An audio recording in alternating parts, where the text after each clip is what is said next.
I would say the logical thing to do in business is you don't worry about what happens 16 to 20 years out. If you can make a ton of money now, I mean, you might very well make enough money now to have 10, 20, 30, $100 billion of capital then, at which point you can go buy something else.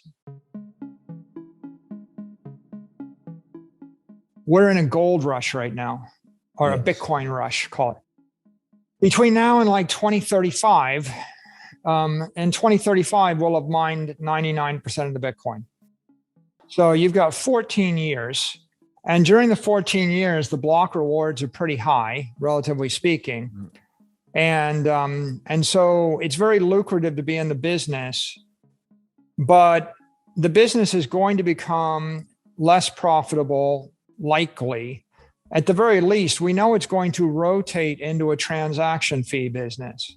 So instead of 90% block reward, 10% transaction fee, you could expect 90% transaction fee, 10% block reward. And the transaction fees are also going to scale more likely with the log of the price, not linear to the price. If I want to move $1 million, I might pay you $10. And if I want to move $10 million, I would pay $12, but I'm not going to pay $100. I'm just going to overbid the $1 million buyer. And if I want to move $50 million, I'll bid $14. So the transaction fees will increase with the number of, transactions on the base layer. And that'll be a dynamic, but the block rewards go away. And so if you're a Bitcoin miner, it's a very lucrative high growth business right now, but it will move toward an efficient transaction security network later. And you would do well to buy Bitcoin, right? That's why it makes sense to hodl Bitcoin if you're a Bitcoin miner, because it's your hedge. If Bitcoin, it's a hedge against two things, right? It's a hedge against the inevitable protocol, which is the protocol says Bitcoin mining is going to get 90% less lucrative over the course of, right? Cut in half once, cut in half twice, right? Over the course of 12 years, you get cut in half 3 times. So it's a hedge against that, but that's a long term. It's also a hedge against the near term hash rate explosion. If you're mining Bitcoin right now, and if somebody comes out of the blue and they bring a lot of hash rate on the network faster than you expected, then your market share gets cut. In that situation, Bitcoin may win. If everybody believes Bitcoin's going to win and there's a flood of people to enter the mining business, you want to own Bitcoin. Mining's going to get competitive. Bitcoin's going to get more valuable. So you definitely don't want to be in a situation where you mine Bitcoin, you sell all your Bitcoin for cash, and then in that case, you're attempting to run a cash business in 16 years when the revenue's been cut in half 4 times, right? And presumably, if you cut 100 to 50 to 25 to 12 to 6, when you're generating 6% of the revenue and everybody else has had 12 years or 16 years to get in the game, it's going to be more of a commodity business. Now, that's not to say that a Bitcoin miner can't compete and evolve. It may be a great business then too. It may be that Bitcoin miners evolve to be running Lightning nodes or running layer 2 platforms of other sorts. It might be that as a Bitcoin miner, you have a huge Bitcoin treasury and then you can generate yield on it. It might be that there are other applications. We'll talk about some. It's very logical for Bitcoin miners maybe to get into some of these other application areas that will pop up in time. And there are technology possibilities here.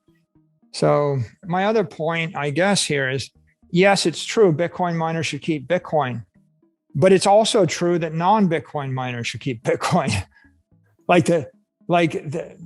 If you believe in Bitcoin, then the logic follows that no matter what business you are in, if you have operating income, you should invest in Bitcoin.